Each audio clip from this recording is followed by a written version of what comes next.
Pastor Pawlowski, how are you? Welcome to the Looking Good, good, Glass. good. Thank you very much for having me in.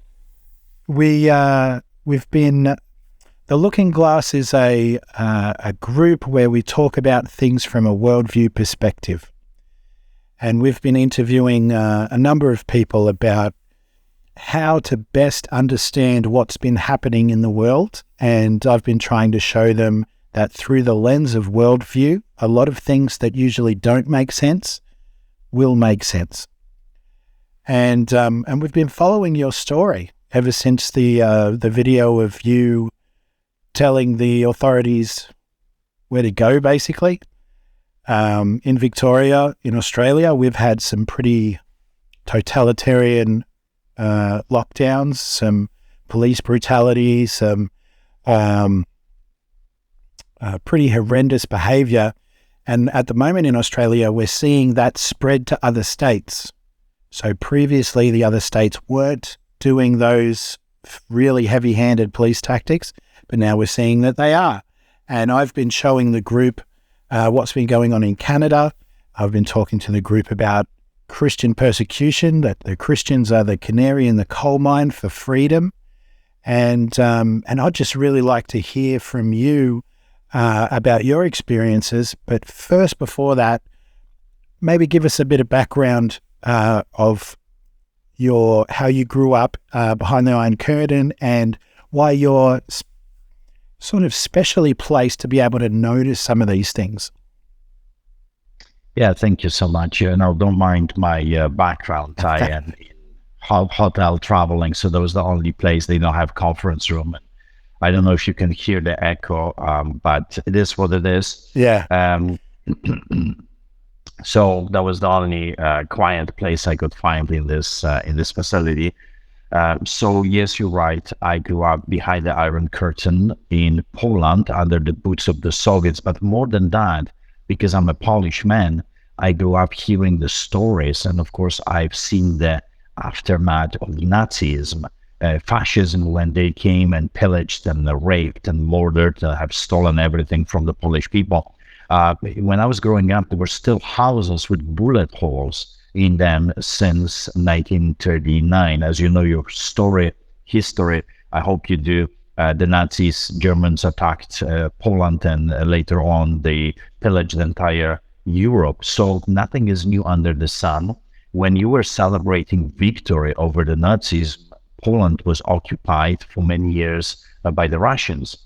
So in 1939, Germans attacked us from one side, Russians attacked us from another side. In 1945, they just took over Poland. Europe was divided, and we were sold into slavery, basically. So I grew up hearing stories from my grandparents. My grandfather escaped Siberia. My grandma escaped on a rope from the police custody in Russia, escaping communists, and they came to Poland, and they've met over there, both of them escaping tyranny. So fighting with tyranny, for me, for Polish people, is something very important, because you can have everything else, but if you don't have your freedom, you're a slave. And even if you're a slave in a golden cage, you're still a slave. What communism and fascism and socialism, because that's what we're seeing right now, does, it destroys everything. Whatever you can imagine. When those totalitarian governments take over, you have nothing left. It's only the elites that rule, and that's why they're using the heavy hand, the iron fist, if you will. That's why they're using the police, peace officers, and later on soldiers to subdue the rest of the people, their slaves, into obedience. And of course, right now what we're seeing is the medical tyranny. They're using invisible enemy, because let's say the Russians would attack us, then you know who is the enemy, you can defend yourself.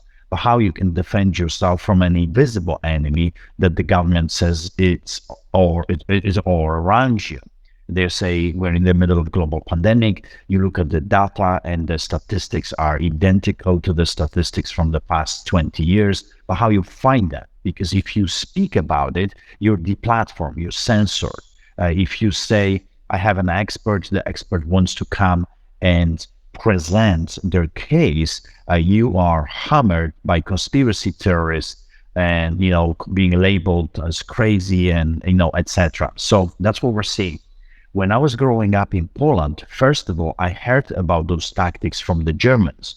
The minister of propaganda for Adolf Hitler, Joseph Goebbels, he had this famous saying, propaganda, propaganda, propaganda. What it takes is just propaganda. In other words, just keep lying, keep telling the story, make the lie big enough that people will not even be able to comprehend. Oh no, there's no way we can lie about that. It's just so big. Keep the lie big, keep repeating it, and eventually people will come to believe it. Those were the statements of the Nazis. And it's very interesting because people say to me, oh no, there is no way the government can turn against its own people. Listen to me. If you know your history, Germans were the first victims of Adolf Hitler. You have to understand the German people, hundreds of thousands of them, not just few here and there, hundreds of thousands of German people became victims within about 10-year period of time when the Hitler became a totalitarian, dictator, because we have to understand that Hitler was democratically elected as a chancellor of Germany in 1933. And then he started to implement laws after laws after laws against his own people. The first concentration camps were not built for the Jews, were not built for the Poles, were built for the German people. Dachau, Buchenwald, all those places were built for anyone that dared to oppose the totalitarian thirst for domination. Then, of course, 1939, then we know the story. And that's why I am here in the United States, because I'm asking the great eagle to start flapping its wings, because I say, listen, this is your anointing. You rescued us during the First World War. You rescued us during the Second World War. Please come and rescue us again, because we need help. Our governments turned against people. Those politicians should be charged for treason. They are murdering people. They're not saving lives. They are destroying lives left and right. And why? Because that's the very important question. What you are seeing right now, you have to start asking questions. Why they're doing it. So I grew up behind the Iron Curtain. I grew up in a country that was taken over by socialism and communism. And here's what I'm telling you. In order to subdue a nation, in order to enslave free people, you have to first create an enemy and put that focus on enemy. Right now we have invisible enemy. Also, you have to eliminate the middle class. You have to eliminate small and medium-sized businesses. Why? Because middle-class people are well-traveled. They've been places. They're highly patriotic. The middle-class people are very patriotic. Why? Because they love their country. Why? Because their country has given them opportunities. I love a country that gives me opportunities, that I can work hard, I can achieve something, and I can pass inheritance to my children and their children. And that's what the whole thing is all about, is us leaving a legacy and leaving a blessing to the next generation so they can have easier lives, so they can achieve more than their parents. It's being eliminated right now. That's why you see this great attack on the small and medium-sized businesses. Ask yourself another question. If this enemy, let's call this craziness an enemy, invisible enemy, if this enemy was so deadly and people would be dying left and right, it does not make any sense to open big corporations and keep them open, like Walmarts and Safeways and superstores and IKEAs and, those big mega stores. Because why? There are so many people, and the contamination, it's going to happen easier. It's more difficult to clean a big space than the tiny store across from the street. But what happened? They shut down the little guys and they kept open the big corporations. Why? It's not about health, it's about control, and it's about great reset. They are taking your money away and they are placing this wealth into big corporations because they have a goal. Whatever you're seeing right now, they have a goal. You may not understand that goal. You may not know what's going on, but they have a plan. And the plan is to get the rich richer and the poor poorer and eliminate a middle class. When you eliminate the middle class are people that if you take them off, they'll hire a lawyer, they will sue the police, they will sue the government, they will go after. If you make them angry, they will come together and they will go after you, and they will put a check on the government's power. Every year I go to Europe and I go to Auschwitz-Birkenau. Auschwitz-Birkenau is the biggest concentration camp built by man in the modern history. They say 1 million, some say 2 million people are murdered within a very short period of time in that place. I go over there to remind myself what the people are capable of if you don't put a check to their power. They will be just taking and taking. They will keep taking. A bully never stops bullying. A bully needs to be stopped. Evil has to be stopped. Evil will not stop on its own. So going back to what we are seeing right now is elimination of the middle class, that is the biggest threat to the totalitarian government, creating a nation of very poor people being run by extremely powerful politically, powerful financially. When I was growing up behind the Iron Curtain, that's exactly how the system was working. You had 50,000 communists. So listen to the numbers: 50,000 communists ruling over 36 million Poles. Until one day, 36 million Poles said, wait a second, there's more of us than of them. Why are we serving them? Why we are their slaves? You know, they impoverished the entire population for 40, 50 years. Polish people were completely destroyed. Their lives were destroyed. The lives of the children and their grandchildren destroyed. And 50,000 people had everything the heart desired. You know, don't kid yourself. Communism and socialism and fascism, it's not create equal society, that everyone are on the same level. And that's just not the case. You always have the totalitarian rulers, the kings, the masters, if you will, and then the rest are the slaves. The difference is, in capitalism, you can become extremely wealthy if you want. You can become a success story. You can work hard. You can achieve more. In socialism, fascism, and communism, you cannot unless you worship the state. Why they're eliminating Christianity? Why they're fighting with pastors? Why they're burning down churches right now in Canada and arresting us? Because we worship God, the true God. They want us to worship the state. So that's pretty much a summary of what I'm seeing right now. What they're saying to you, you have no identity.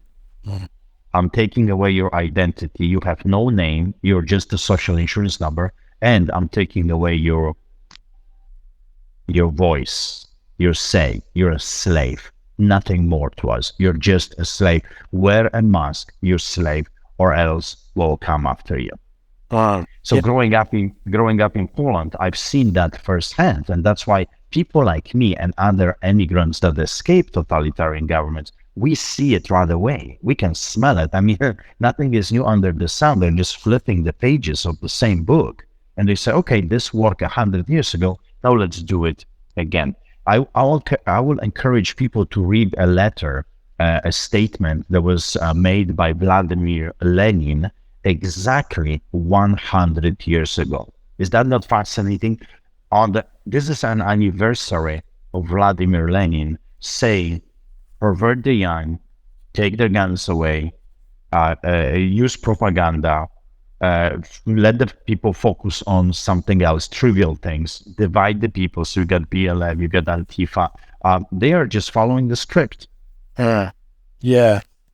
A lot of what you're saying is very familiar to us in Victoria. I want to add an idea. I've been thinking about why has the middle class been targeted? And one of the things that I was seeing, that the middle class is still a person-to-person relationship between employee and employer, whereas the bigger companies like Woolworths or Safeways or IKEA, they have inside them a bureaucratic structure where the employees are names on a page. And it seems to me, at least in Australia, that the companies are the ones that are being used to enforce what the government can't enforce with forced immunizations and all those other things. So you're right. I mean, a big company is more useful because it is impossible to hide, whereas the smaller companies are being targeted, like cafes and things like that, because they're not making their staff wear masks. They're opening up in defiance of the codes and other things like that.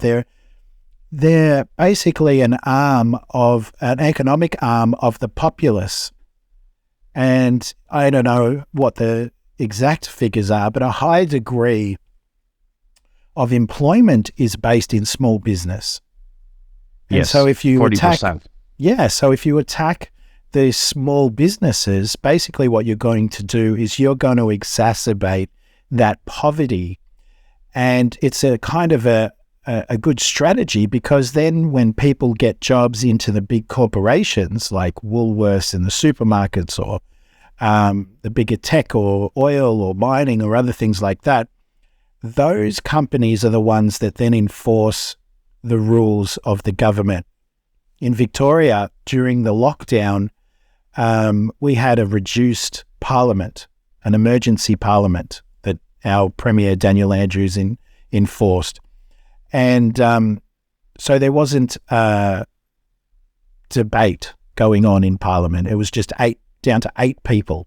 And they've pushed through more legislation in the last 12 months than they have the entire 3 years before that. And it's things like intersectionality into companies and, things that have nothing to do with the pandemic. And like what you said before, if it was about health, our state government just passed the new budget, and there's not spending to upgrade hospitals as if there's some pandemic coming in the future. Do you know what I mean? They're not using the money in proportion to what they're saying we should be scared of. They're pumping up all the social stigmas and all that sort of thing, like women's health and homosexual health, and yes, that's because where they know. Yeah, and so because they know what they're doing. Exactly, this is a plan. This, like you talk about a invisible enemy. Before the pandemic or before COVID, global warming was the invisible enemy. And so this has been going on for a long time. So it's pretty clear Christians are being persecuted, especially in Canada, as you were saying. They're burning down churches. And I've noticed that the persecution started with the government.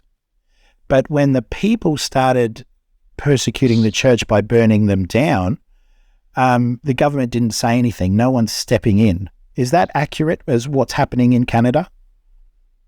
Yes, exactly, because the government wants the elimination of the Christianity from the nation, because real Christians will not allow the government to control them, because we are free people. Everyone is equal under God's law, and He created us that way, that we have this deep desire to be free. So Christians need to be eliminated. Judeo-Christian values, they need to be eliminated. It's very interesting because I was the first clergyman to receive a COVID ticket I lost points. I was the first clergyman to receive a COVID ticket in 2020 when this craziness started. So I remember the 12 officers showing up with the AHS, Alberta Health Services, and told me that feeding the poor is unacceptable right now. I have to stop feeding the poor. But wait a second, this whole thing is about health. So if this is about health, we got thousands of people roaming the streets, living under the bridges in bushes. Someone has to feed them. Those people are half of them mentally challenged because the mental institutions were closed down in Canada. So they're going to start dying. They're going to start attacking people. They're going to get the necessity to survive this way or that way. So if this whole thing was about health, the government would be interested in finding a way to take care of those people, and I was willing to work with them. However, I appealed it to the Minister of Justice, to the Minister of Health, to the Premier of Alberta. And they all said, no, you have to stop feeding the poor. And that was a bizarre thing because it showed me early on that this has nothing to do with life. That has nothing to do with saving people. This is actually opposite. This is a destruction of human life. And right now I have proven my point. We have the biggest amount of suicides in a history of Canada.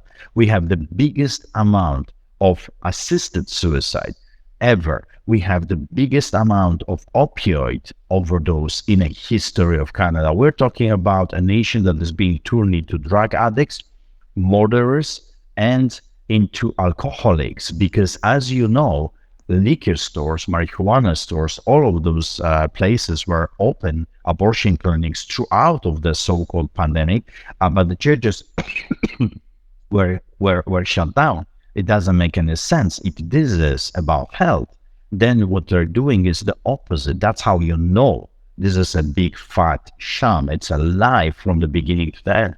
So the government started to hunt me down. Every week I would have armed officers, police officers, bylaw officers, peace officers filming me, intimidating my parishioners, harassing my volunteers. And then eventually I would end up with another ticket, then another ticket. I got about 30 COVID tickets, 3 court orders, 2 court injunctions, and 2 contempt of court order. I'm facing up to 4 years jail time as we speak right now for my crime. I was charged with inciting people to come to a church.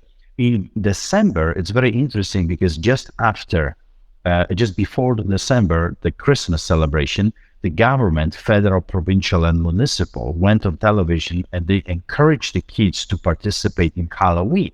They said, do it safely and this and that. And then just a month later, they went on television again and they canceled Christmas. This is what they said to us. You are not allowed to have a brother for coffee. You cannot have family dinners. You cannot have friends. You could nothing. And we will send police vehicles to patrol the street and see if there's more vehicles outside of your house than normally. Can you imagine? And off they went to Hawaii, Florida, European vacations. They locked the people inside and they themselves did not follow the rules. They went up. Before that, they gave themselves a rings, telling us we are in this together while we are expected to live on few $100 a month. They gave themselves a huge raise and they're making like $15,000-$20,000 a month. So they have no problem with finances. Their bills are paid, even though they don't work right now. They do nothing. The governments are shut down. There's Zoom chatting from time to time. But they tell us we are in this together and we are to obey those tyrannical orders just because they say so, while they do not follow their own restrictions. So what I did, I invited the whole country to participate in a Christmas festival. So when they said and they called us as unessential services and they canceled Christmas, I went on TV and I said, I'm canceling you. You are unessential services. The government is unessential services. And we're canceling you. And I invited people to come to the Christmas party. We had thousands of people showing up. We had, Christmas carolers, musicians, speakers. We had AAA steaks, hundreds of gifts for the homeless people. And we had over 100 police officers, 52 police cars in our church, and about 20 cops on bicycles.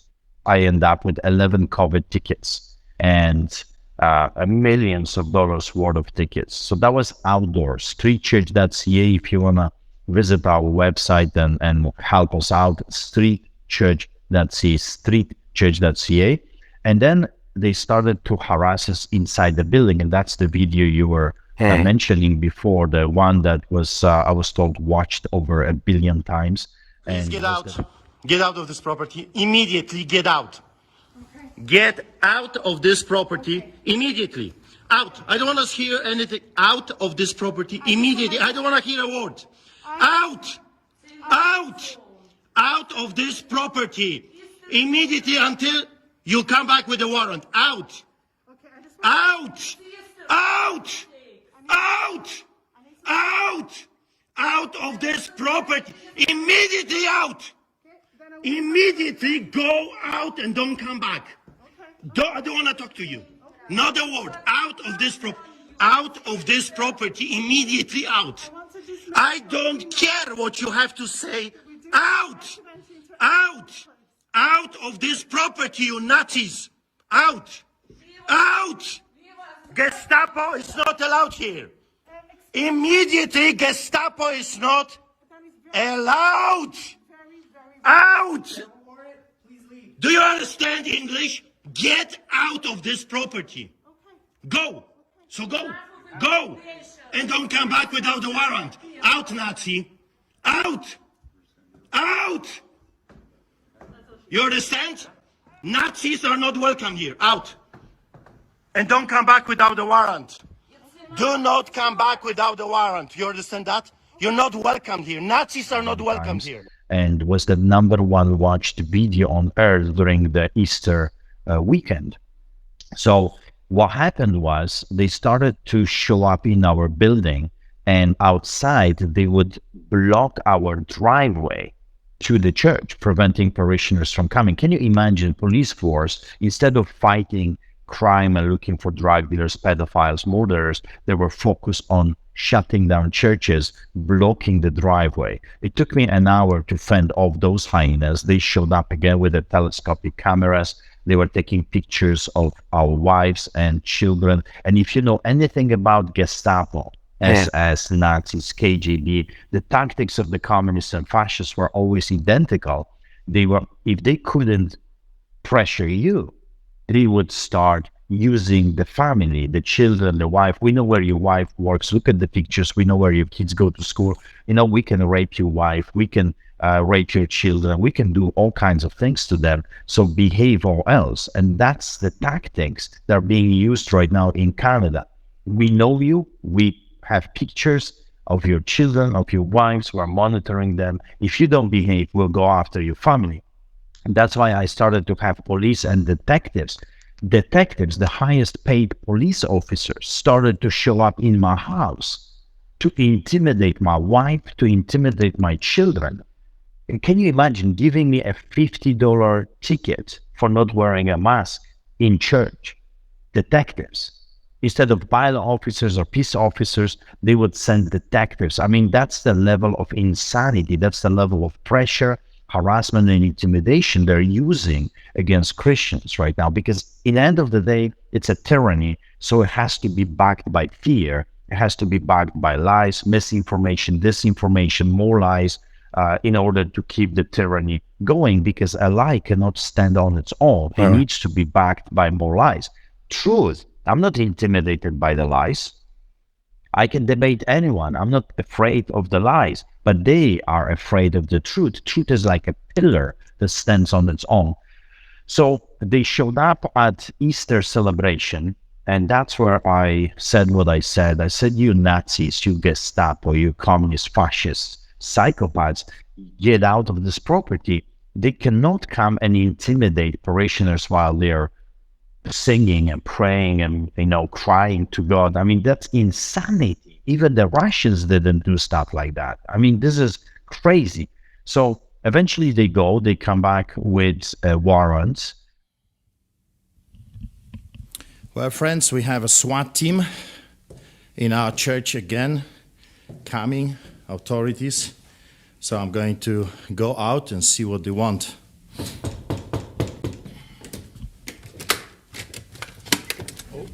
Yes. Oh, hello, Artur. Hi, Arthur. I wonder if I could just give you a copy, please, of the court order. This is for you. It basically outlines the fact we have the right to enter today. What I would really... Please, you don't have to get into a personal space. Thank you. Well, you're in my personal space, so... Can I explain to you, Arthur? I'm not really interested in what you have to say. Can I explain to you? I'm reading. Okay. What we'd want to do is make sure that we're not going to disrupt anything with the service. The idea is... you have a wrong. This is not street church. This is not street church. You have a wrong... Both things are actually on there. Both churches are detailed on there. So if we could come and do the Cave of Adullam is not a registered organization. and this is not street church, so you have a wrong. You gotta do your homework first before you come, okay? You have a wrong organization. Okay, that is for you, Artur. Yeah. I will send it to you by email too, if you'd like. I just wanted to be able to come today and then at least explain the order, serve the order, and then we can stand at the back. No, you can contact. stand at the No. back during the service You and can just contact my lawyer. we'll Okay, be my back for lawyer 3 takes minutes, care of and then we this. can be out I'm of not interested to listen to any word you have to say. I do not cooperate with Gestapo. I do not talk to the Nazis. You came in your uniforms like thugs. That's what you are. Brown shirts of Adolf Hitler. You are Nazi, Gestapo, communist, fascist. I do not cooperate with Nazis. Talk to my lawyer. You're not allowed here. You're not welcomed here. And I'm not going to cooperate with Gestapo like you, okay? So is that fair enough for you? Talk to my lawyer. I just wanted to explain a little bit about the order. I'm not I interested. just wanted to at least have a conversation. I'm not interested in talking. You see, the this is what the requirements. Gestapo is doing. You're coming to the place of worship to intimidate We're not and to coming to harass. intimidate. We're So coming to you make can sure make an that you- appointment. Lady, listen to me. We You can make an appointment another day. Okay, You Gestapo. you don't need to shout. Another day. You don't need to shout. Not this day. To shout. Not this day. Okay, Not during the church. okay, You understand? Make an appointment. okay, fine. Okay. So go. See you later on. Have a good day. You are sick. That's what you are. And rightfully so, you change your uniforms to black because you're exactly acting like the Gestapo of old. Sickening what this country came to. Coming to the place of worship with their uniform, with their guns, again, during the time of worship. And I was charged with contempt of court. Then they came back with a SWAT team again, anti-terrorist team. And of course, I don't know if you saw it, I was arrested with my brother David in the middle of the busy highway by the anti-terrorists. You know, I have no record of violence. I've never was charged with assault, and they sent anti-terrorists to take me down. Can you imagine the level of corruption in the country where they're using anti-terrorists to take pastors down? The crime? How dare you open the church, and how dare you incite people to come to the church? So we spent 3 days in jail on concrete, 3 days, 2 nights. We were roughed up by the police. They put chains on our legs, and we faced a big trial, which eventually happened. It was done by an activist judge, and we have been found guilty of all charges, and we are facing right now, me, up to 4 years of jail time, and my brother David 2 years of jail time for participating in an indoor gathering. That's the level of insanity. So I decided to come to United States and warn my brothers and sisters here, because Australia and Canada and Great Britain, we are in the same pickle, because it comes from the crown. The crown is extremely corrupted right now. She used to be the defender of the faith, but she has become a hostile to our faith. She is the enemy of Christians. So all the countries that are connected with Great Britain are falling down. But the United States, it's a republic. They have a constitution, and that constitution gives them enormous protection. So I'm here to ask the great eagle, the American eagle, to help us to stand for our freedoms, because if we are going to fall, the Americans know that they're coming after them as well. And that's what I said many times. Be sure of it. They came for me. They will come for you. It's just a matter of not if, but when. And so that's what I'm doing. I'm touring around the United States. We visited so far 11 states, and some of them multiple times. I had a meeting with the governor of Tennessee yesterday. I had a meeting already with a number of senators. I had a meeting with the congressmen and sheriffs and other attorney general, attorney district people. So I'm going to keep plowing, keep making them aware of what's going on across the border, because I'm telling you, it's not looking good. The churches are burned. The politicians are not saying anything against it. They're actually encouraging people to attack Christians throughout of this ordeal. Just to give you a perspective, not one Muslim received ticket, not one imam received ticket, not one mosque was shut down. And they are continuing their meetings. When I was released from with my brother from prison, 2 days later, they had a huge gathering. Imam was speaking. 2,000 people showed up. No physical distancing. Many were not wearing masks. No police. No bylaw officers. No AHS. No tickets. No arrests. And then a few days later, they arrested another Alberta pastor. So they imprisoned that pastor. But a few days before, they had a huge gathering of the Muslims. No problem. And a few days before that, I was arrested. So you know that they're biased. You know that this is not about the law and order. This is not about the rule of law. This is about tyranny. And if we will not stand up and fight, we're not going to have a free and democratic countries anymore. So that's why I'm here, awakening people, telling my story and saying, rise up, start roaring like lions that you are. We have to take back our savannah, because in the end of the day, this is not their country. This is our country. It's not just theirs, it's ours. What kind of inheritance are we going to give to the next generation? What kind of a nation are we going to pass to our children? A tyrannical one? A one that our children will not be free?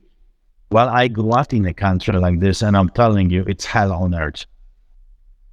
Yeah, and we're feeling it here as well. I mean, the people that listen to this podcast, they've been made aware of what's going on. I'm also trying to help them to understand the background to this, because it didn't just pop out of nowhere. What I wanted to get to was the churches in Australia are not really stepping up. There's a couple of pastors that are protesting and, opening up their churches. But what I've noticed is a severe silence from the church and a lack of standing up for the fact that the church is an essential service, in the sense that with the suicide rates going up, because the same thing that you were saying is happening in Canada, exact same thing is happening in Australia, rising of suicides, rising crime, and rising violent crime as well. And so lots of people are dying. Yeah. Lots of people are dying, not because of COVID, but because of these other things. And the churches in Australia are not really doing anything, saying anything. It seems like they're just hunkering down, waiting for all this to blow over. And this reminds me of some of the stories from pastors in Russia, where yes, it was obvious that the attack was on the church, and there was that critical time where the Christians needed to step up for the sake not only of themselves, but of the whole country. And some pastors step up and they protected people, but other pastors just hunkered down and thought they'll just eventually leave them alone. But this regime, it does not leave people alone. You're being targeted because you know what's happening. The pastors that are looking at you and saying, why are you causing so much trouble? Why are you rocking the boat? They don't realize that they're coming for them next. And so can you talk a little bit about how can we... Again, so shut down the lights. It's weird stuff. That's okay. We'll keep going. So how can we get the Christians to realize that we're in a fight for our lives here? I mean, our spirits are secure, but we're in a fight for our lives. But not only ours, but the people of our country. Yes. I got only a few minutes and then Yep. I got to run. So exactly, it's a exact a repetition of history. What has happened before, it's happening again. And just like the Jewish people, they did not recognize what was going on in early stages. Now Christians are not recognizing that they're coming after them. They think if we're only going to be quiet and obedient, they're going to let us live. But the history is teaching us that that's not the case. It's not going to happen. They're coming after you. It's time to rise up, stand up, and open the churches. You see, Jesus said, do not forsake the gatherings of the saints. Do not forsake the gatherings of the saints. We have to rise up. We have to stand up or else. So this is the greatest time in a history, in a modern day history, for the church to start shining and being the light, being the salt of the earth. So my answer to this is read the Bible, and you will see Shadrach, Meshach, and Abednego standing up. You will see Daniel's and Joshua's and Caleb's and Esther's and Deborah's and the apostles standing up. In the chapter 4, book of Acts, they said we must obey God, and chapter 5 rather than men. And this is the time where the church has to realize, who are you working for? Who is your king? Is the governor is your king? Is the prime minister or president your king? You're working for him, or you're working for God? If you're working for God, start reading the Bible. And the Bible is very clear. Do not forsake the gatherings of the saints. Lay hands on the sick, then they shall recover. Feed the poor, take care of the orphans and the widows. Go out there and be the light. The light cannot, you see, like right now, they shut off the lights. I don't know what's going on. But you see, we are called to be the light. Light cannot hide. If you're hiding, you're not doing your job. You have to be the light. You have to be a visible light. You got to go out there because we have the truth. This is the greatest opportunity that the church has ever seen right now. People are depressed, they're suicidal, and the church's job, the pastor's job is to do their job, to go out there and save lives. But I got to really run. So God bless you. Thank you. Absolutely. Thank you so much for joining us, and take care of yourself and all the best. I mean, we're praying for you, buddy. Thank you. God bless you. I'll see you later.